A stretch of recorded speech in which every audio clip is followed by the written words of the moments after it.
Le 7 octobre, les Camerounais sont allés voter. Ils devaient choisir qui devait diriger le Cameroun pour les 7 prochaines années. Le Conseil constitutionnel a proclamé le président Biya vainqueur. Pourquoi vous, déjà, en tant que président du mouvement AGI, avez-vous choisi de soutenir le candidat Kamto? Ok, cette question m'a déjà été posée et au moment où je faisais justement ma sortie pour expliquer pourquoi je soutenais la candidature de Maurice Kamto à l'élection présidentielle du 7 octobre dernier, c'est-à-dire c'était exactement le 20 septembre. Et je disais que on a eu un certain nombre de critères qui nous ont permis, n'est-ce pas, de diriger notre choix vers ce candidat-là. D'abord, l'occupation du parti politique sur le terrain, l'expérience du candidat, n'est-ce pas, et je pense que le programme du candidat, et il y avait un autre critère qui était également déterminant, c'est la volonté et l'engagement de la détermination du candidat à vraiment changer les choses. Et c'est à travers ces critérologies que le choix de M. Maurice Kamto a été privilégié par rapport aux autres candidats. Croyez-vous qu'une victoire était possible? Parce que je pose cette question parce que j'ai écouté Jean-Baptiste Placard de RFI qui, lors d'une sortie il y a une semaine, disait que le candidat de RDPC avait réellement gagné les élections parce qu'il aurait, entre guillemets, une machine qui ne pouvait pas donner, qui ne donnerait aucune chance à n'importe quel candidat de le vaincre. Vous me voyez sourire. J'ai été réellement surpris par cette sortie de M. Jean-Baptiste Placard. J'écoute habituellement ses analyses. Celle-là m'a véritablement surpris. Au point où je me suis demandé, je ne comprenais pas grand-chose. Je me suis demandé si à l'occasion de cette élection, la RFI ou les agents de RFI faisaient encore de l'information ou c'était la propagande. Parce que ce que M. Jean-Baptiste Placard disait n'était fondé sur rien de factuel. D'abord, ce qu'on appelle la machine électorale du RDPC. Mais rien n'est aussi, je veux dire, aussi artificiel, aussi léger. Le fait de dire, par exemple, que vous avez des bureaux un peu partout dans le pays, vous êtes un peu partout présent dans le pays, ne veut pas dire que vous répondez aux aspirations des populations dans tous ces pays-là. Or, on disait qu'il y avait 25 000 bureaux de vote. Et le problème du RDPC, c'était toujours de dire que je suis présent dans les 25 000 bureaux de vote. Ce que M. Jean-Baptiste Placard ne sait pas, ou on ne lui a peut-être pas dit, c'est que le MRC était présent dans les 25 000 bureaux de vote. Vous voyez ce que je veux dire? Était présent dans les 25 000 bureaux de vote.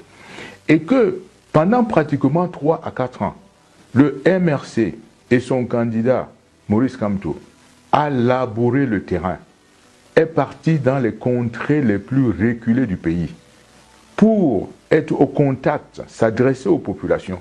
Donc, il y a eu une espèce de communion, n'est-ce pas, des populations avec le candidat Maurice Kamto. Ce que le candidat du MRC, le candidat du RDPC n'avait pas fait. Tout président qu'il soit, pendant 7 ans, il n'est justement pas sorti, n'est-ce pas, du palais pour aller à la rencontre des populations. Or, je dis bien pendant 3 à 4 ans, ce que le MRC a fait. Dans certains coins de l'extrême nord du pays, le candidat du MRC l'a fait 2 ou 3 fois et ses lieutenants l'ont également fait. Quand on est allé en campagne, à l'extrême nord, je pouvais le suivre sur le terrain, je pouvais le vivre sur le terrain. Et nous savions qu'à travers les populations, la misère des populations qu'on voyait sur le terrain, et nous la connaissions, l'extrême pauvreté dans laquelle vivent les populations du Nord et dans d'autres coins du pays, cette extrême pauvreté, n'est-ce pas, amenait les populations à vouloir un changement. C'est la première fois qu'ils voyaient, n'est-ce pas, des hommes de cette envergure venir partager avec eux, n'est-ce pas, leurs souffrances, venir en parler et leur promettre le changement. Et voilà, il va de soi que ce qu'on pouvait leur dire, c'est que votez massivement et vous aurez le changement. Et c'est ce que les populations ont fait. Ce sur quoi les gens se trompaient en parlant de la machine électorale. Si au moins le RDPC était un parti stratégique, j'aurais compris. Mais le RDPC n'a aucune capacité stratégique. Le RDPC est une machine tellement fragile du point de vue de ce qu'on appelle gestion stratégique d'une organisation, que vous voyez déjà cette machine, comment elle est fragilisée par elle-même. D'abord, le candidat Biya qui annonce, n'est-ce pas, sa candidature à cette élection, ne passe pas par le parti. N'est-ce pas? Le parti même est surpris par la manière dont il annonce sa propre candidature.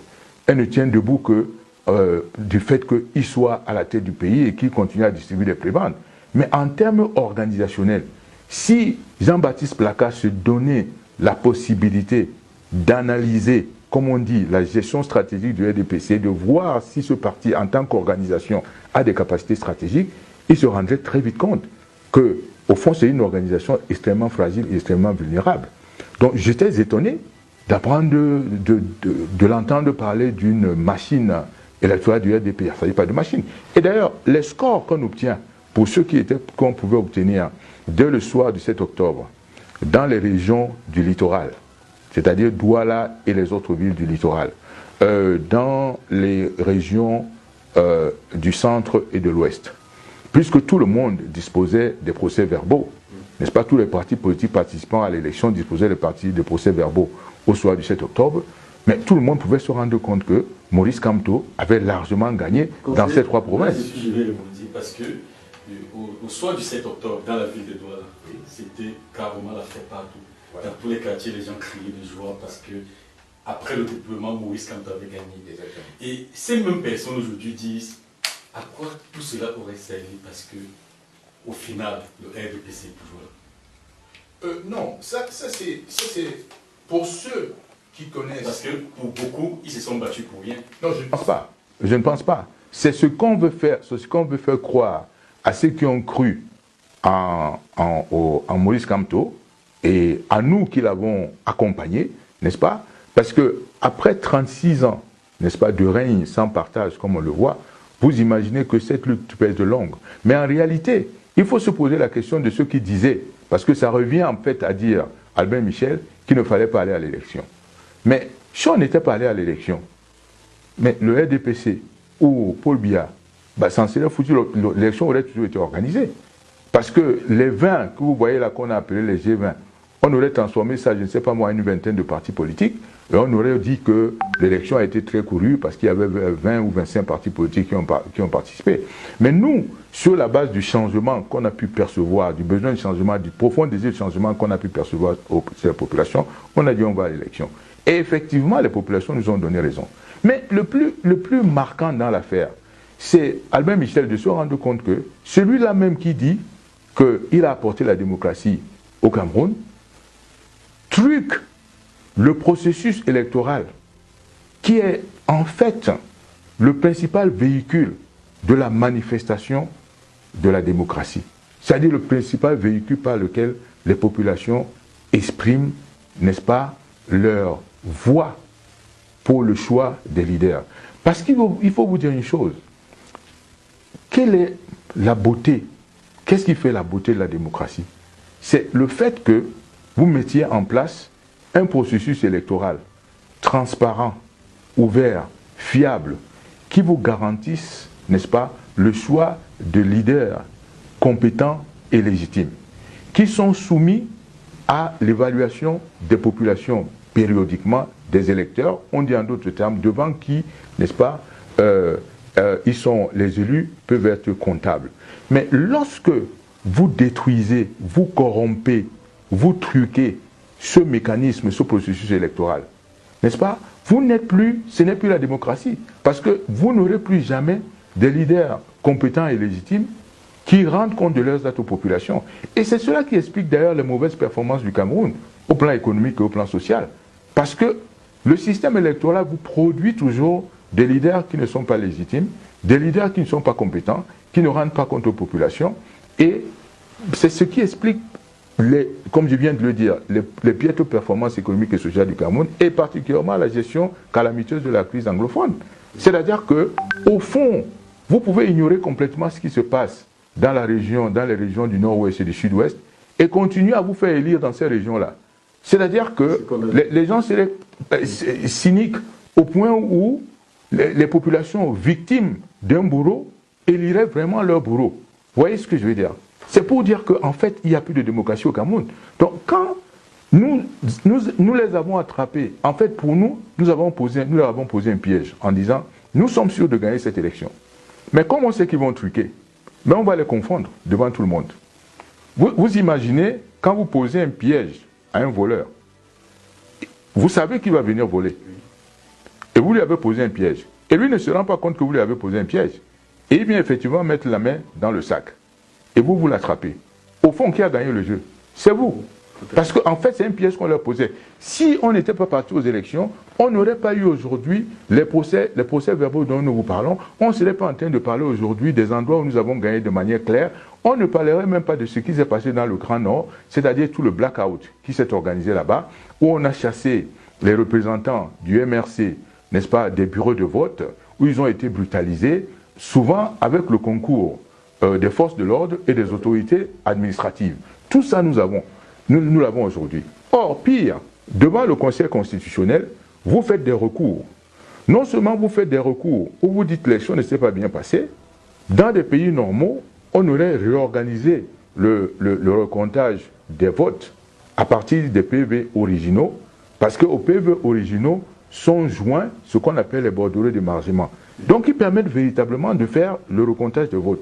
Mais dans les pays normaux, on recommence le recomptage. Mais si vous êtes aussi sûr de votre exploit, de votre victoire, mais vous recommencez, vous réorganisez le comptage des votes. Vous voyez ce que je veux dire? Pourquoi ne réorganise-t-il pas le comptage des votes lorsque l'on le demande? C'est ça qui devient absolument étonnant. Vous voyez? Et c'est ça qui vous amène à dire que, en plus de ça, vous savez en même temps que toutes ces institutions, que ce soit le Conseil constitutionnel, que ce soit l'organe de gestion des votes, que ce soit l'ICAM, que ce soit la Commission nationale pour le comptage final des votes, que ce soit le ministère chargé de l'administration territoriale, tous ces organes sont sous la coupe du chef de l'État, lui-même candidat à l'élection. Et vous aurez toujours votre question à me dire, mais pourquoi vous êtes allé à l'élection? Mais justement, je vous dis parce qu'on voulait confondre le voleur.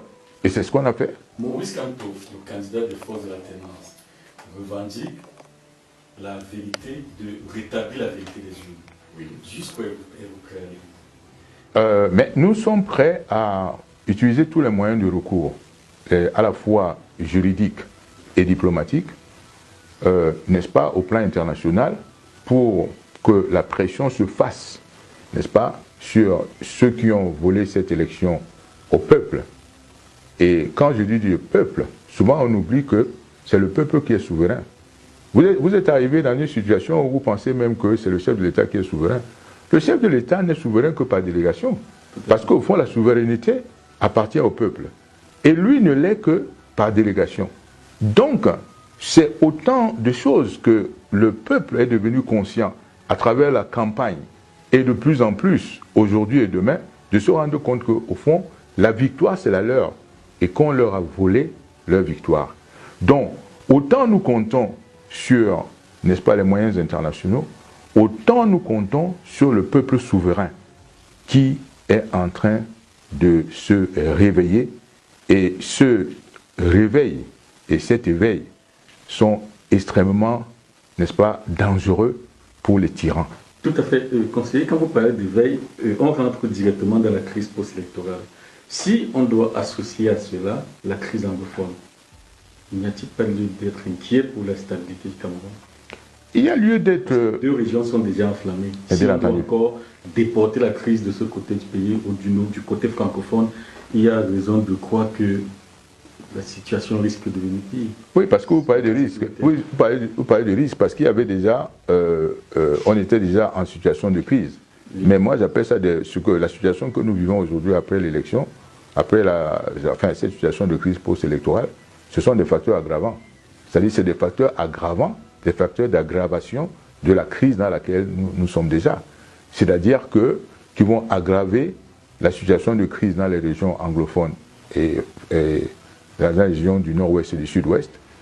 C'est pour ça d'ailleurs que vous observez toutes les félicitations qui sont adressées, n'est-ce pas, à Paul Biya, que ce soit au niveau de la France ou d'autres puissances, reviennent toujours sur cette question. C'est un peu comme si on vous dit bon anniversaire et on met plein de réserves autour de ces souhaits d'anniversaire. On lui dit félicitations, mais en même temps, on lui rappelle, n'est-ce pas, l'impératif de résoudre cette crise, n'est-ce pas, par les voies du dialogue. Parce que c'est quand même incongru d'imaginer qu'une crise politique, vous cherchiez à résoudre une crise politique par des voies armées, par des solutions armées. Mais vous ne voyez pas que vous utilisez l'armée. L'armée est là. Le rôle d'une armée dans la démocratie, c'est de protéger les populations. C'est ça le rôle de l'armée dans une démocratie. Le peuple se dessaisit du monopole de la violence et cède le monopole de la violence à celui qui l'élit, chef d'État. Mais que ce chef d'État utilise, n'est-ce pas, l'armée, le pouvoir, la force, qui ne lui est déléguée que par les populations, n'est-ce pas, utilise cette force contre le peuple qui le lui a délégué, mais il n'y a pas pire corruption, parce que la corruption, c'est quoi? La corruption, c'est le détournement, n'est-ce pas, d'un pouvoir d'État reçu en délégation à des fins personnelles. Comment est-ce que vous pouvez utiliser, n'est-ce pas, la violence, le monopole de la violence que vous êtes délégué par le peuple contre le peuple? Ça n'a pas de sens. Et l'armée elle-même devrait être consciente de son rôle, n'est-ce pas, de ses missions, ses missions fondamentales, qui sont de protéger les populations et de protéger le territoire pour ne pas céder, n'est-ce pas, par corruption, n'est-ce pas, à cette volonté d'un souverain, par délégation, d'utiliser la délégation de la force qui lui est faite par le peuple contre le peuple. Ça n'aurait pas de sens. On observe, conseiller, une forte mobilisation des Camerounais, que ce soit au sein de la diaspora ou à l'intérieur du pays, ou dit non au rôle de territoire. On a l'impression que cette mobilisation populaire n'est pas écoutée par l'élite. On a l'impression qu'il y a une sorte de trahison entre l'élite et le peuple. Qu'est-ce que vous pensez? Est-ce que vous me donnez raison si je dis que l'élite camerounaise aurait trahi le peuple? En fait, nous sommes dans une situation relativement grave. Je parle d'élite, je parle de l'élite confondue, qu'elle soit économique, politique. Je vous ai bien compris, c'est vraiment l'élite dans le large spectre. L'élite intellectuelle, l'élite politique, l'élite commerciale, c'est-à-dire les gens d'affaires et tout cela. Nous sommes dans une situation assez bizarre où, enfin, cette situation me rappelle toujours cette phrase de Martin Luther King qui disait ce qui m'effraie, ce n'est pas l'oppression des méchants, mais c'est l'indifférence des bons. Parce qu'en fait, c'est ce silence que l'élite, cette élite, garde devant les exactions, devant les violations, devant les abus des droits de l'homme, n'est-ce pas, qui devient assez interpellant pour nous, qui devient étonnant. Pour l'élite intellectuelle, les historiens qui ont étudié l'histoire de la libération, de l'émancipation des hommes, des êtres humains par rapport aux droits des autres humains, dans des situations où les souverains avaient droit de vie et de mort sur les sujets il y a 3-4 siècles en Angleterre, eux-mêmes se souviennent en matière de sciences politiques, des luttes de Locke, de Cromwell, et ainsi de suite, pour libérer les humains, n'est-ce pas, du joug d'un seul individu qui avait droit de vie et de mort sur certains, que certaines de ces élites disent aujourd'hui qu'ils sont des créatures d'un être humain, cela nous étonne beaucoup. Pour l'élite littéraire, qui à travers la littérature a pu suivre un certain nombre de, n'est-ce pas, d'évolutions sociales des sociétés, que ce soit Germinal en France avec Émile Zola, que ce soit Oliver Twist, et ainsi de suite en Angleterre, ils ont vu toutes ces luttes qu'ils lisent souvent dans la littérature. Donc elle est bien consciente de comment les humains se sont évolués, que ce soit ceux qui ont fait le droit, qui savent comment est-ce que la société est partie du contrat social du règne de la jungle à l'état de droit, et qui voient bien que l'état de droit est abusé chaque jour, et que ces dérives de l'état de droit, ces dévoiements de l'état de droit conduisent simplement à l'effondrement de l'état tout court. Ils savent ce que ça représente. Souvent, la peur qui nous habite, n'est-ce pas, fait que nous ne nous engageons pas dans cette lutte. Et je crois que quelque part, nous sommes tous complices du tyran quand ça se passe. Or, moi, je ne leur en veux pas. Tout ce que je leur dis, c'est qu'ils se ressaisissent et qu'ils n'aient plus peur. Qu'ils prennent le courage, qu'ils prennent leur courage à deux mains, qu'on est vraiment sur le point de basculement. Je les invite à soutenir davantage notre lutte. Parce que là, nous sommes sur le point de basculement. Vous avez des hommes d'affaires qui sont devenus comme les vassaux, mais véritablement les vassaux, des esclaves de cette tyrannie. Parce qu'au fond, on leur dit de travailler fort et payer les impôts. Et payer les impôts, ils ne se rendent même pas compte qu'ils sont des vassaux de ce système-là, qu'ils sont seulement vassalisés par le système, qu'ils sont des zombies de ce système.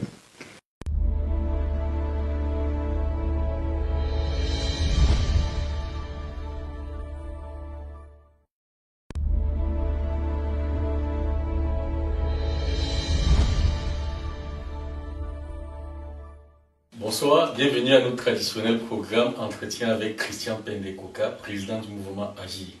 Avec lui, nous allons parler de la crise post-électorale et des enjeux économiques du Cameroun. Christian Pendekoka, bonsoir. Bonsoir. Le 7 octobre, les Camerounais sont allés voter. Ils devaient choisir qui devait diriger le Cameroun pour les 7 prochaines années. Le Conseil constitutionnel a proclamé le président Biya vainqueur. Pourquoi vous, déjà, en tant que président du mouvement Agir, avez-vous choisi de soutenir le candidat Kamto? Ok, cette question m'a déjà été posée et au moment où je faisais justement ma sortie pour expliquer pourquoi je soutenais la candidature de Maurice Kamto à l'élection présidentielle du 7 octobre dernier, c'est-à-dire c'était exactement le 20 septembre. Et je disais que on a eu un certain nombre de critères qui nous ont permis, n'est-ce pas, de diriger notre choix vers ce candidat-là. D'abord, l'occupation du parti politique sur le terrain, l'expérience du candidat, n'est-ce pas, et je pense que le programme du candidat, et il y avait un autre critère qui était également déterminant, c'est la volonté et l'engagement de la détermination du candidat à vraiment changer les choses. Et c'est à travers cette hétérologie que le choix de M. Maurice Kamto a été privilégié par rapport aux autres candidats. Croyez-vous qu'une victoire était possible? Parce que je pose cette question parce que j'ai écouté Jean-Baptiste Placard de RFI qui, lors d'une sortie il y a une semaine, disait que le candidat de RDPC avait réellement gagné les élections parce qu'il aurait, entre guillemets, une machine qui ne pouvait pas donner, qui ne donnerait aucune chance à n'importe quel candidat de le vaincre. Vous me voyez sourire. J'ai été réellement surpris par cette sortie de M. Jean-Baptiste Placard. J'écoute habituellement ses analyses. Celle-là m'a véritablement surpris. Au point où je me suis demandé, je ne comprenais pas grand-chose. Je me suis demandé si à l'occasion de cette élection, la RFI ou les agents de RFI faisaient encore de l'information ou c'était la propagande. Parce que ce que M. Jean-Baptiste Placard disait n'était fondé sur rien de factuel. D'abord, ce qu'on appelle la machine électorale du RDPC.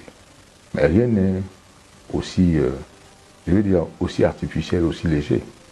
Le fait de dire, par exemple, que vous avez des bureaux un peu partout dans le pays, vous êtes un peu partout présent dans le pays, ne veut pas dire que vous répondez aux aspirations des populations dans tous ces pays-là. Or, on disait qu'il y avait 25 000 bureaux de vote. Et le problème du RDPC, c'était toujours de dire que je suis présent dans les 25 000 bureaux de vote. Ce que M. Jean-Baptiste Placard ne sait pas, ou on ne lui a peut-être pas dit, c'est que le MRC était présent dans les 25 000 bureaux de vote. Vous voyez ce que je veux dire? Était présent dans les 25 000 bureaux de vote. Et que pendant pratiquement 3 à 4 ans, le MRC et son candidat, Maurice Kamto, a labouré le terrain, est parti dans les contrées les plus reculées du pays pour être au contact, s'adresser aux populations. Donc, il y a eu une espèce de communion, n'est-ce pas, des populations avec le candidat Maurice Kamto. Ce que le candidat du MRC, le candidat du RDPC n'avait pas fait. Tout président qu'il soit, pendant 7 ans, il n'est justement pas sorti, n'est-ce pas, du palais pour aller à la rencontre des populations. Or, je dis bien pendant 3 à 4 ans, c'est que le MRC a fait. Dans certains coins de l'extrême nord du pays, le candidat du MRC l'a fait 2 ou 3 fois et ses lieutenants l'ont également fait. Quand on est allé en campagne à l'extrême nord, je pouvais le suivre sur le terrain, je pouvais le vivre sur le terrain. Et nous savions qu'à travers les populations, la misère des populations, qu'on voyait sur le terrain, et nous la connaissions, l'extrême pauvreté dans laquelle vivent les populations du Nord et dans d'autres coins du pays, cette extrême pauvreté, n'est-ce pas, amenait les populations à vouloir un changement. C'est la première fois qu'ils voyaient, n'est-ce pas, des hommes de cette envergure venir partager avec eux, n'est-ce pas, leurs souffrances, venir en parler et leur promettre le changement. Et voilà, il va de soi que ce qu'on pouvait leur dire, c'est que votez massivement et vous aurez le changement. Et c'est ce que les populations ont fait. Ce sur quoi les gens se trompaient en parlant de la machine électorale. Si au moins le RDPC était un parti stratégique, j'aurais compris. Mais le RDPC n'a aucune capacité stratégique. Le RDPC est une machine tellement fragile du point de vue de ce qu'on appelle gestion stratégique d'une organisation que vous voyez déjà cette machine, comment elle est fragilisée par elle-même. D'abord, le candidat Biya qui annonce, n'est-ce pas, sa candidature à cette élection ne passe pas par le parti. N'est-ce pas, le parti même est surpris par la manière dont il annonce sa propre candidature. Elle ne tient debout que du fait qu'il soit à la tête du pays et qu'il continue à distribuer des prébendes. Mais en termes organisationnels, si Jean-Baptiste Plaka se donnait la possibilité d'analyser, comme on dit, la gestion stratégique du RDPC, de voir si ce parti, en tant qu'organisation, a des capacités stratégiques, il se rendrait très vite compte que, au fond, c'est une organisation extrêmement fragile et extrêmement vulnérable. Donc j'étais étonné d'apprendre, de l'entendre parler d'une machine électorale du RDP. Il ne s'agit pas de machine. Et d'ailleurs, les scores qu'on obtient, pour ceux qu'on pouvait obtenir dès le soir du 7 octobre, dans les régions du littoral, c'est-à-dire Douala et les autres villes du littoral, dans les régions du centre et de l'ouest, puisque tout le monde disposait des procès-verbaux, n'est-ce pas, tous les partis politiques participant à l'élection disposaient des procès-verbaux au soir du 7 octobre, mais tout le monde pouvait se rendre compte que Maurice Kamto avait largement gagné dans ces trois provinces. Je vais le dire parce que au soir du 7 octobre, dans la ville de Douala, c'était carrément la fête partout. Voilà. Dans tous les quartiers, les gens criaient de joie parce que après le dépeuplement, Maurice Kamto avait gagné. Exactement. Et ces mêmes personnes aujourd'hui disent à quoi tout cela aurait servi parce que au final, le RDPC est toujours là. Non, ça c'est pour ceux qui connaissent. Parce que pour beaucoup, ils se sont battus pour rien. Non, je ne pense pas.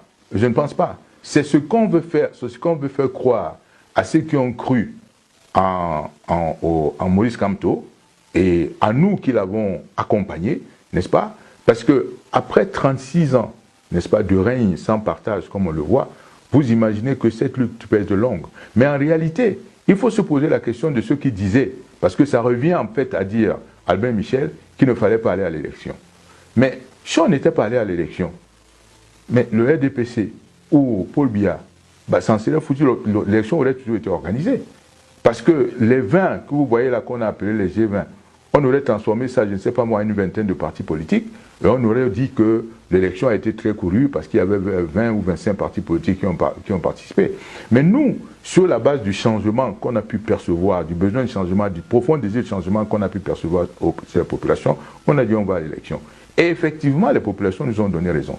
Mais le plus marquant dans l'affaire, c'est Albin Michel de se rendre compte que celui-là même qui dit qu'il a apporté la démocratie au Cameroun, truc le processus électoral qui est en fait le principal véhicule de la manifestation de la démocratie.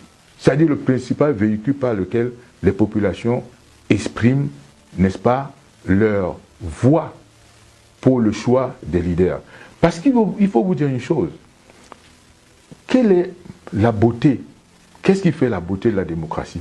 C'est le fait que vous mettiez en place un processus électoral transparent, ouvert, fiable, qui vous garantisse, n'est-ce pas, le choix de leaders compétents et légitimes, qui sont soumis à l'évaluation des populations périodiquement, des électeurs, on dit en d'autres termes, devant qui, n'est-ce pas, les élus peuvent être comptables. Mais lorsque vous détruisez, vous corrompez, vous truquez ce mécanisme, ce processus électoral, n'est-ce pas, ce n'est plus la démocratie, parce que vous n'aurez plus jamais des leaders compétents et légitimes qui rendent compte de leurs actes aux populations. Et c'est cela qui explique d'ailleurs les mauvaises performances du Cameroun, au plan économique et au plan social. Parce que le système électoral vous produit toujours des leaders qui ne sont pas légitimes, des leaders qui ne sont pas compétents, qui ne rendent pas compte aux populations. Et c'est ce qui explique, comme je viens de le dire, les piètres performances économiques et sociales du Cameroun, et particulièrement la gestion calamiteuse de la crise anglophone. C'est-à-dire que, au fond, vous pouvez ignorer complètement ce qui se passe dans les régions du nord-ouest et du sud-ouest, et continuer à vous faire élire dans ces régions-là. C'est-à-dire que les gens seraient cyniques au point où les populations victimes d'un bourreau éliraient vraiment leur bourreau. Vous voyez ce que je veux dire? C'est pour dire qu'en fait, il n'y a plus de démocratie au Cameroun. Donc, quand nous les avons attrapés, en fait, pour nous, nous leur avons posé un piège en disant, nous sommes sûrs de gagner cette élection. Mais comme on sait qu'ils vont truquer, mais on va les confondre devant tout le monde. Vous imaginez, quand vous posez un piège à un voleur, vous savez qu'il va venir voler. Et vous lui avez posé un piège. Et lui ne se rend pas compte que vous lui avez posé un piège. Et il vient effectivement mettre la main dans le sac. Et vous l'attrapez. Au fond, qui a gagné le jeu? C'est vous. Parce qu'en fait, c'est un piège qu'on leur posait. Si on n'était pas parti aux élections, on n'aurait pas eu aujourd'hui les procès verbaux dont nous vous parlons. On ne serait pas en train de parler aujourd'hui des endroits où nous avons gagné de manière claire. On ne parlerait même pas de ce qui s'est passé dans le Grand Nord, c'est-à-dire tout le blackout qui s'est organisé là-bas, où on a chassé les représentants du MRC, n'est-ce pas, des bureaux de vote, où ils ont été brutalisés, souvent avec le concours des forces de l'ordre et des autorités administratives. Tout ça, nous l'avons aujourd'hui. Or, pire, devant le Conseil constitutionnel, vous faites des recours. Non seulement vous faites des recours où vous dites que l'élection ne s'est pas bien passée, dans des pays normaux, on aurait réorganisé le recomptage des votes à partir des PV originaux, parce qu'aux PV originaux sont joints ce qu'on appelle les bordereaux d'émargement. Donc, ils permettent véritablement de faire le recomptage de votes. Mais dans les pays normaux, on recommence le recomptage. Mais si vous êtes aussi sûr de votre exploit, de votre victoire, mais vous recommencez, vous réorganisez le comptage des votes. Vous voyez ce que je veux dire? Pourquoi ne réorganise-t-il pas le comptage de votes lorsque l'on le demande? C'est ça qui devient absolument étonnant. Vous voyez? Et c'est ça qui vous amène à dire que, en plus de ça, vous savez en même temps que toutes ces institutions, que ce soit le Conseil constitutionnel, que ce soit l'organe de gestion des votes, que ce soit l'ECAM, que ce soit la Commission nationale pour le comptage final des votes, que ce soit le ministère chargé de l'administration territoriale, tous ces organes sont sous la coupe du chef de l'État, lui-même candidat à l'élection. Et vous aurez toujours votre question à me dire, mais pourquoi vous êtes allé à l'élection? Mais justement, je vous dis parce qu'on voulait confondre le voleur. Et c'est ce qu'on a fait. Maurice Kamto, le candidat de force de l'alternance, revendique la vérité, de rétablir la vérité des urnes. Oui. Jusqu'où êtes-vous prêt à aller? Mais nous sommes prêts à utiliser tous les moyens de recours, à la fois juridiques et diplomatiques, n'est-ce pas, au plan international, pour que la pression se fasse, n'est-ce pas, sur ceux qui ont volé cette élection au peuple. Et quand je dis du peuple, souvent on oublie que c'est le peuple qui est souverain. Vous êtes arrivé dans une situation où vous pensez même que c'est le chef de l'État qui est souverain. Le chef de l'État n'est souverain que par délégation. Parce qu'au fond, la souveraineté appartient au peuple. Et lui ne l'est que par délégation. Donc, c'est autant de choses que le peuple est devenu conscient à travers la campagne et de plus en plus, aujourd'hui et demain, de se rendre compte qu'au fond, la victoire, c'est la leur et qu'on leur a volé leur victoire. Donc, autant nous comptons sur, n'est-ce pas, les moyens internationaux, autant nous comptons sur le peuple souverain qui est en train de se réveiller. Et ce réveil et cet éveil sont extrêmement, n'est-ce pas, dangereux pour les tyrans. Tout à fait. Conseiller, quand vous parlez d'éveil, on rentre directement dans la crise post-électorale. Si on doit associer à cela la crise anglophone, n'y a-t-il pas lieu d'être inquiet pour la stabilité du Cameroun? Il y a lieu d'être... Deux régions sont déjà enflammées. Si on doit encore déporter la crise de ce côté du pays ou du côté francophone, il y a raison de croire que la situation risque de devenir pire. Oui, parce que vous parlez de risque. Oui, vous parlez de risque parce qu'il y avait déjà, on était déjà en situation de crise. Oui. Mais moi, j'appelle ça la situation que nous vivons aujourd'hui après l'élection, cette situation de crise post-électorale, ce sont des facteurs aggravants. C'est-à-dire que c'est des facteurs aggravants, des facteurs d'aggravation de la crise dans laquelle nous sommes déjà. C'est-à-dire qui vont aggraver la situation de crise dans les régions anglophones et dans la région du nord-ouest et du sud-ouest. C'est pour ça d'ailleurs que vous observez toutes les félicitations qui sont adressées, n'est-ce pas, à Paul Biya, que ce soit au niveau de la France ou d'autres puissances, reviennent toujours sur cette question. C'est un peu comme si on vous dit bon anniversaire et on met plein de réserves autour de ces souhaits d'anniversaire. On lui dit félicitations, mais en même temps, on lui rappelle, n'est-ce pas, l'impératif de résoudre cette crise, n'est-ce pas, par les voies du dialogue. Parce que c'est quand même incongru d'imaginer qu'une crise politique, vous cherchiez à résoudre une crise politique par des voies armées, par des solutions armées. Mais vous ne voyez pas que vous utilisez l'armée. L'armée est là. Le rôle d'une armée dans la démocratie, c'est de protéger la population. C'est ça le rôle de l'armée dans une démocratie. Le peuple se dessaisit du monopole de la violence et cède le monopole de la violence à celui qui l'élit, chef d'État. Mais que ce chef d'État utilise, n'est-ce pas, l'armée, le pouvoir, la force, qui ne lui est déléguée que par les populations, n'est-ce pas, utilise cette force contre le peuple qui lui a délégué, mais il n'y a pas pire corruption, parce que la corruption, c'est quoi? La corruption, c'est le détournement, n'est-ce pas, d'un pouvoir d'État reçu en délégation à des fins personnelles. Comment est-ce que vous pouvez utiliser, n'est-ce pas, la violence, le monopole de la violence que vous êtes délégué par le peuple contre le peuple? Ça n'a pas de sens. Et l'armée elle-même devrait être consciente de son rôle, n'est-ce pas, de ses missions, ses missions fondamentales, qui sont de protéger les populations et de protéger le territoire pour ne pas céder, n'est-ce pas, par corruption, n'est-ce pas, à cette volonté d'un souverain, par délégation, d'utiliser la délégation de la force qui lui est faite par le peuple contre le peuple. Ça n'aurait pas de sens. On observe, conseiller, une forte mobilisation du Camerounais, que ce soit au sein de la diaspora ou à l'intérieur du pays, ou dit non au rôle territorial. On a l'impression que cette mobilisation populaire n'est pas écoutée par l'élite. On a l'impression qu'il y a une sorte de trahison entre l'élite et le peuple. Qu'est-ce que vous pensez? Est-ce que vous me donnez raison si je dis que l'élite camerounaise aurait trahi le peuple? En fait, nous sommes dans une situation relativement grave. Je parle d'élite, je parle de l'élite confondue, qu'elle soit économique, politique. Je vous ai bien compris, c'est vraiment l'élite dans le large spectre. L'élite intellectuelle, l'élite politique, l'élite commerciale, c'est-à-dire les gens d'affaires et tout cela. Nous sommes dans une situation assez bizarre où, enfin, cette situation me rappelle toujours cette phrase de Martin Luther King qui disait ce qui m'effraie, ce n'est pas l'oppression des méchants, mais c'est l'indifférence des bons. Parce qu'en fait, c'est ce silence que l'élite, cette élite, garde devant les exactions, devant les violations, devant les abus des droits de l'homme, n'est-ce pas, qui devient assez interpellant pour nous, qui devient étonnant.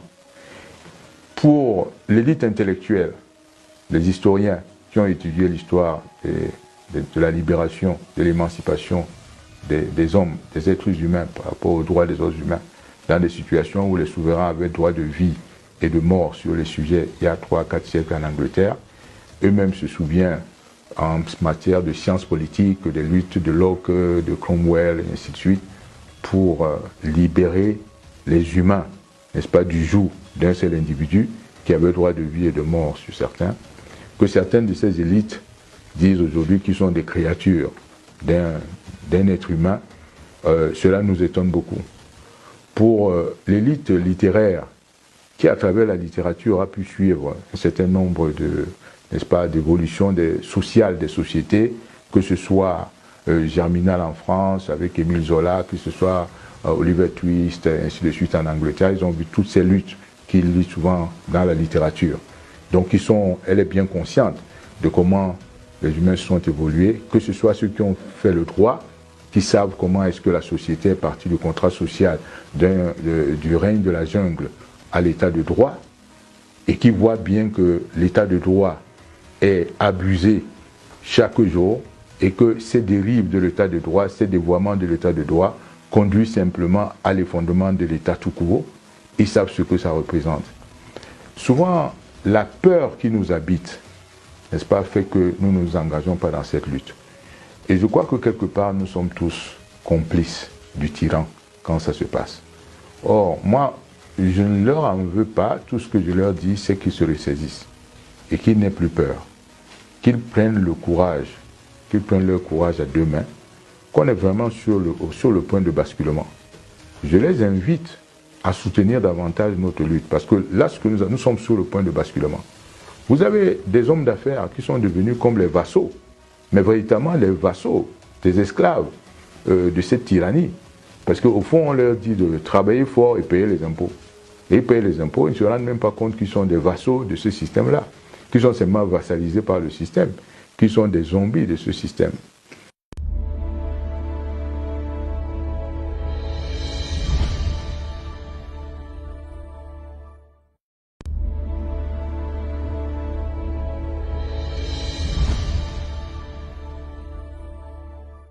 Bonsoir, bienvenue à notre traditionnel programme Entretien avec Christian Pendekoka, président du mouvement Agir.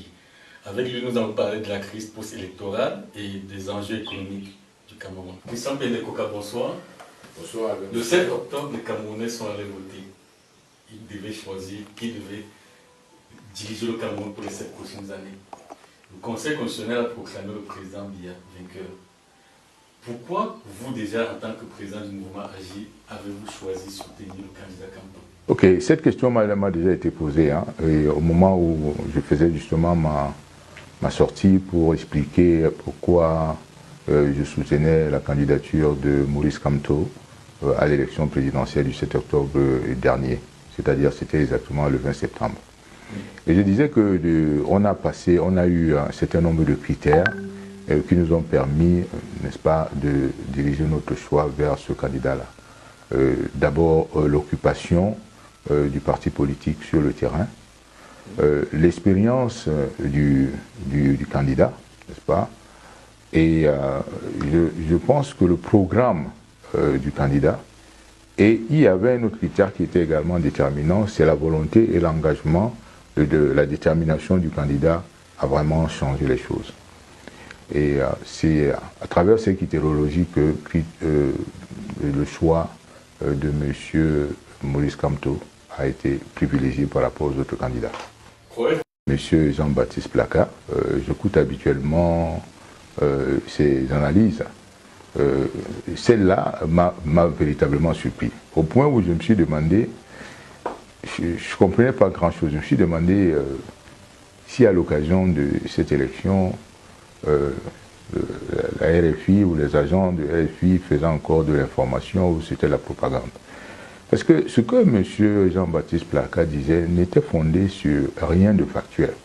D'abord, ce qu'on appelle la machine électorale du RDPC.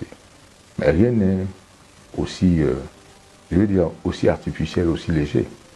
Le fait de dire, par exemple, que vous avez des bureaux un peu partout dans le pays, vous êtes un peu partout présent dans le pays, ne veut pas dire que vous répondez aux aspirations des populations dans tous ces pays-là.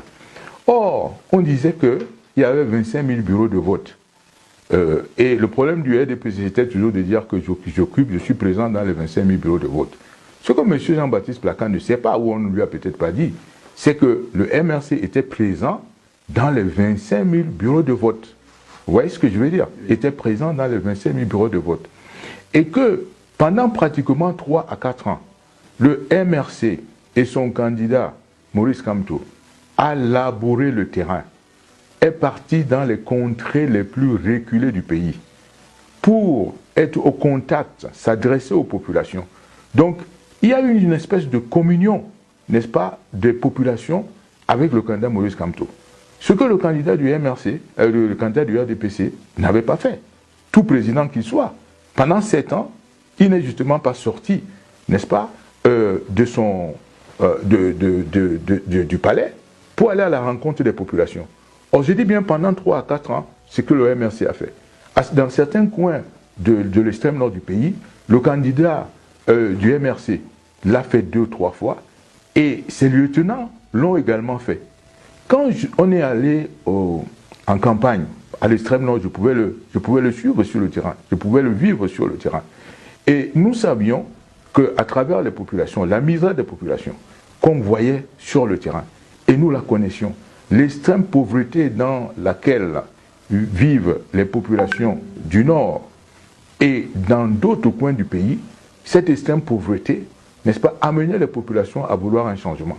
C'est la première fois qu'ils voyaient, n'est-ce pas, des hommes de cette envergure venir partager avec eux, n'est-ce pas, leurs souffrances, venir en parler et leur promettre le changement. Et voilà, il va de soi que ce qu'on pouvait leur dire, c'est que votez massivement et vous aurez le changement. Et c'est ce que les populations ont fait. Ce sur quoi les gens se trompaient en parlant de la machine électorale. Si au moins le RDPC était un parti stratégique, j'aurais compris. Mais le RDPC n'a aucune capacité stratégique. Le RDPC est une machine tellement fragile du point de vue de ce qu'on appelle gestion stratégique d'une organisation que vous voyez déjà cette machine, comment elle est fragilisée par elle-même. D'abord, le candidat Biya qui annonce, n'est-ce pas, sa candidature à cette élection ne passe pas par le parti. N'est-ce pas, le parti même est supplie par la manière dont il annonce sa propre candidature. Elle ne tient debout que du fait qu'il soit à la tête du pays et qu'il continue à distribuer des prébendes. Mais en termes organisationnels, si Jean-Baptiste Plaka se donnait la possibilité d'analyser, comme on dit, la gestion stratégique du RDPC, de voir si ce parti, en tant qu'organisation, a des capacités stratégiques, il se rendrait très vite compte que, au fond, c'est une organisation extrêmement fragile et extrêmement vulnérable. Donc j'étais étonné d'apprendre, de l'entendre parler d'une machine électorale du RDP. Il ne fallait pas de machine. Et d'ailleurs, les scores qu'on obtient, pour ceux qu'on pouvait obtenir dès le soir du 7 octobre, dans les régions du littoral, c'est-à-dire Douala et les autres villes du littoral, dans les régions du centre et de l'ouest, puisque tout le monde disposait des procès-verbaux, n'est-ce pas, tous les partis politiques participant à l'élection disposaient des procès-verbaux au soir du 7 octobre, mais tout le monde pouvait se rendre compte que Maurice Kamto avait largement gagné dans ces 3 provinces. Je vais le dire parce que au soir du 7 octobre, dans la ville de Douala, c'était carrément la fête partout. Dans tous les quartiers, les gens criaient de joie parce que après le déploiement, Maurice Kamto avait gagné. Et ces mêmes personnes aujourd'hui disent à quoi tout cela aurait servi parce que au final, le RDPC est toujours là. Non, ça c'est pour ceux qui connaissent. Parce que pour beaucoup, ils se sont battus pour rien. Non, je ne pense pas. Je ne pense pas. C'est ce qu'on veut faire, c'est ce qu'on veut faire croire à ceux qui ont cru en Maurice Kamto et à nous qui l'avons accompagné, n'est-ce pas? Parce que après 36 ans, n'est-ce pas, de règne sans partage, comme on le voit, vous imaginez que cette lutte peut être longue. Mais en réalité, il faut se poser la question de ceux qui disaient, parce que ça revient en fait à dire, Albin Michel, qu'il ne fallait pas aller à l'élection. Mais si on n'était pas allé à l'élection, mais le RDPC ou Paul Biya, ça serait foutu, l'élection aurait toujours été organisée. Parce que les 20 que vous voyez là qu'on a appelés les G20, on aurait transformé ça, je ne sais pas moi, en une vingtaine de partis politiques, et on aurait dit que l'élection a été très courue parce qu'il y avait 20 ou 25 partis politiques qui ont participé. Mais nous, sur la base du changement qu'on a pu percevoir, du besoin de changement, du profond désir de changement qu'on a pu percevoir chez la population, on a dit on va à l'élection. Et effectivement, les populations nous ont donné raison. Mais le plus marquant dans l'affaire, c'est Albin Michel de se rendre compte que celui-là même qui dit qu'il a apporté la démocratie au Cameroun, truc le processus électoral qui est en fait le principal véhicule de la manifestation de la démocratie. C'est-à-dire le principal véhicule par lequel les populations expriment, n'est-ce pas, leur voix pour le choix des leaders. Parce qu'il faut vous dire une chose. Quelle est la beauté? Qu'est-ce qui fait la beauté de la démocratie? C'est le fait que vous mettiez en place un processus électoral transparent, ouvert, fiable, qui vous garantisse, n'est-ce pas, le choix de leaders compétents et légitimes, qui sont soumis à l'évaluation des populations périodiquement, des électeurs, on dit en d'autres termes, devant qui, n'est-ce pas, les élus peuvent être comptables. Mais lorsque vous détruisez, vous corrompez, vous truquez ce mécanisme, ce processus électoral, n'est-ce pas, vous n'êtes plus, ce n'est plus la démocratie, parce que vous n'aurez plus jamais des leaders compétents et légitimes qui rendent compte de leurs actes aux populations. Et c'est cela qui explique d'ailleurs les mauvaises performances du Cameroun, au plan économique et au plan social. Parce que le système électoral vous produit toujours des leaders qui ne sont pas légitimes, des leaders qui ne sont pas compétents, qui ne rendent pas compte aux populations. Et c'est ce qui explique, comme je viens de le dire, les piètres performances économiques et sociales du Cameroun, et particulièrement la gestion calamiteuse de la crise anglophone. C'est-à-dire que, au fond, vous pouvez ignorer complètement ce qui se passe dans les régions du nord-ouest et du sud-ouest et continuer à vous faire élire dans ces régions-là. C'est-à-dire que les gens seraient cyniques au point où les populations victimes d'un bourreau éliraient vraiment leur bourreau. Vous voyez ce que je veux dire? C'est pour dire qu'en fait, il n'y a plus de démocratie au Cameroun. Donc, quand nous les avons attrapés, en fait, pour nous, nous leur avons posé un piège en disant, nous sommes sûrs de gagner cette élection. Mais comme on sait qu'ils vont truquer, mais on va les confondre devant tout le monde. Vous imaginez, quand vous posez un piège à un voleur, vous savez qu'il va venir voler. Et vous lui avez posé un piège. Et lui ne se rend pas compte que vous lui avez posé un piège. Et il vient effectivement mettre la main dans le sac. Et vous l'attrapez. Au fond, qui a gagné le jeu? C'est vous. Parce qu'en fait, c'est un piège qu'on leur posait. Si on n'était pas parti aux élections, on n'aurait pas eu aujourd'hui les procès verbaux dont nous vous parlons. On ne serait pas en train de parler aujourd'hui des endroits où nous avons gagné de manière claire. On ne parlerait même pas de ce qui s'est passé dans le Grand Nord, c'est-à-dire tout le blackout qui s'est organisé là-bas, où on a chassé les représentants du MRC, n'est-ce pas, des bureaux de vote, où ils ont été brutalisés, souvent avec le concours des forces de l'ordre et des autorités administratives. Tout ça, nous l'avons aujourd'hui. Or, pire, devant le Conseil constitutionnel, vous faites des recours. Non seulement vous faites des recours où vous dites que l'élection ne s'est pas bien passée, dans des pays normaux, on aurait réorganisé le recomptage des votes à partir des PV originaux, parce qu'aux PV originaux sont joints ce qu'on appelle les bordereaux d'émargement. Donc, ils permettent véritablement de faire le recomptage de votes. Mais dans les pays normaux, on recommence le recomptage. Mais si vous êtes aussi sûr de votre exploit, de votre victoire, mais vous recommencez, vous réorganisez le comptage des votes. Vous voyez ce que je veux dire? Pourquoi ne réorganise-t-il pas le comptage de votes lorsque l'on le demande? C'est ça qui devient absolument étonnant. Vous voyez? Et c'est ça qui vous amène à dire que, en plus de ça, vous savez en même temps que toutes ces institutions, que ce soit le Conseil constitutionnel, que ce soit l'organe de gestion des votes, que ce soit l'ECAM, que ce soit la Commission nationale pour le comptage final des votes, que ce soit le ministère chargé de l'administration territoriale, tous ces organes sont sous la coupe du chef de l'État, lui-même candidat à l'élection. Et vous aurez toujours votre question à me dire, mais pourquoi vous êtes allé à l'élection? Mais justement, je vous dis parce qu'on voulait confondre le voleur. Et c'est ce qu'on a fait. Maurice Kamto, le candidat de force de l'alternance, revendique la vérité, de rétablir la vérité des urnes. Oui. Jusqu'où est-vous prêt à aller? Mais nous sommes prêts à utiliser tous les moyens de recours, à la fois juridiques et diplomatiques, n'est-ce pas, au plan international, pour que la pression se fasse, n'est-ce pas, sur ceux qui ont volé cette élection au peuple. Et quand je dis du peuple, souvent on oublie que c'est le peuple qui est souverain. Vous êtes arrivé dans une situation où vous pensez même que c'est le chef de l'État qui est souverain. Le chef de l'État n'est souverain que par délégation. Parce qu'au fond, la souveraineté appartient au peuple. Et lui ne l'est que par délégation.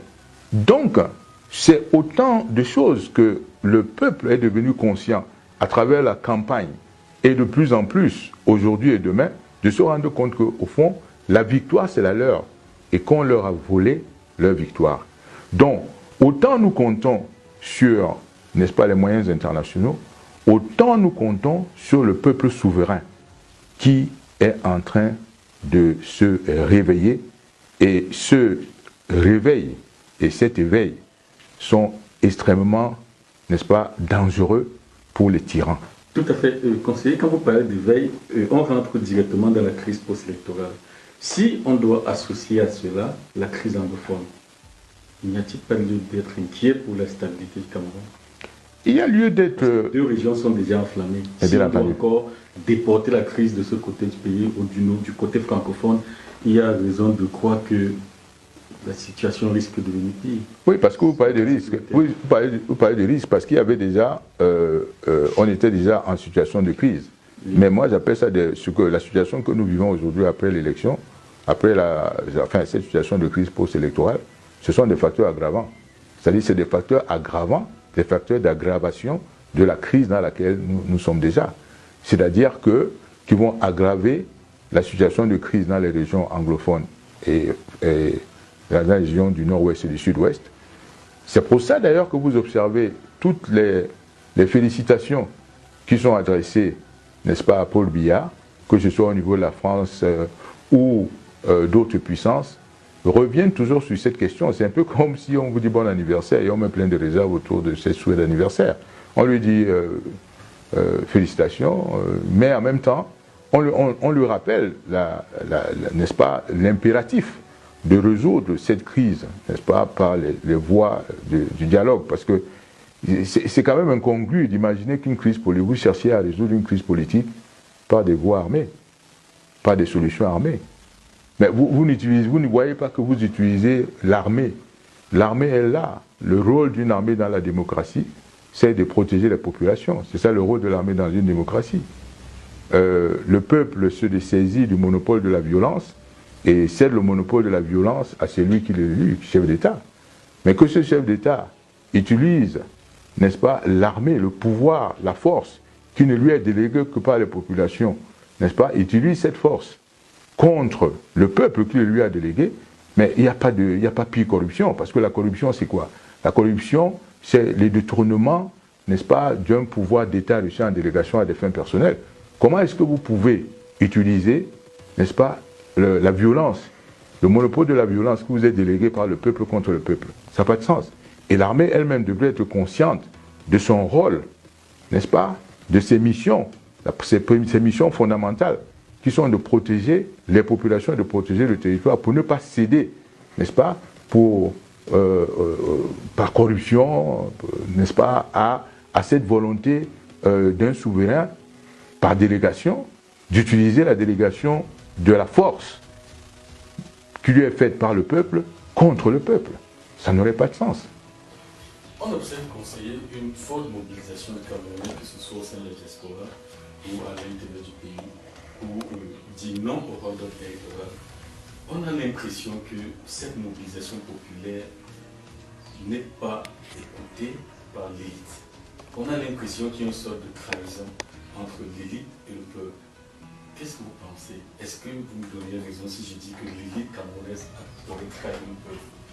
En fait, nous sommes dans une situation relativement grave. Quand je parle d'élite confondue, qu'elle soit économique, politique. Je vous ai bien compris, c'est vraiment l'élite dans le large spectre. L'élite intellectuelle, l'élite politique, l'élite commerciale, c'est-à-dire les gens d'affaires et tout cela. Nous sommes dans une situation assez bizarre où, enfin, cette situation me rappelle toujours cette phrase de Martin Luther King qui disait ce qui m'effraie, ce n'est pas l'oppression des méchants, mais c'est l'indifférence des bons. Parce qu'en fait, c'est ce silence que l'élite, cette élite, garde devant les exactions, devant les violations, devant les abus des droits de l'homme, n'est-ce pas, qui devient assez interpellant pour nous, qui devient étonnant. Pour l'élite intellectuelle, les historiens qui ont étudié l'histoire de la libération, de l'émancipation des hommes, des êtres humains par rapport aux droits des autres humains, dans des situations où les souverains avaient droit de vie et de mort sur les sujets il y a 3-4 siècles en Angleterre, eux-mêmes se souviennent en matière de sciences politiques, des luttes de Locke, de Cromwell, et ainsi de suite, pour libérer les humains, n'est-ce pas, du joug d'un seul individu qui avait droit de vie et de mort sur certains, que certaines de ces élites disent aujourd'hui qu'ils sont des créatures d'un être humain, cela nous étonne beaucoup.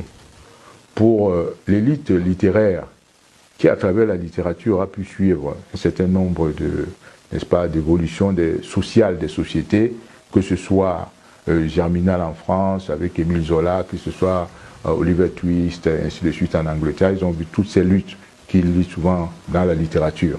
Donc elle est bien consciente de comment les humains se sont évolués, que ce soit ceux qui ont fait le droit, qui savent comment est-ce que la société est partie du contrat social du règne de la jungle à l'état de droit, et qui voient bien que l'état de droit est abusé chaque jour, et que ces dérives de l'état de droit, ces dévoiements de l'état de droit conduisent simplement à l'effondrement de l'état tout court.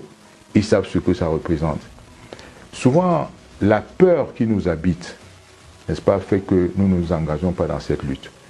Et je crois que quelque part, nous sommes tous complices du tyran quand ça se passe.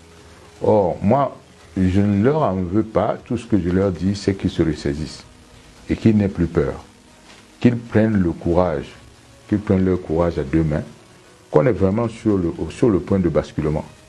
Je les invite à soutenir davantage notre lutte, parce que là, nous sommes sur le point de basculement. Vous avez des hommes d'affaires qui sont devenus comme les vassaux, mais véritablement les vassaux des esclaves de cette tyrannie. Parce qu'au fond, on leur dit de travailler fort et payer les impôts. Et ils payent les impôts, ils ne se rendent même pas compte qu'ils sont des vassaux de ce système-là, qu'ils sont seulement vassalisés par le système, qu'ils sont des zombies de ce système.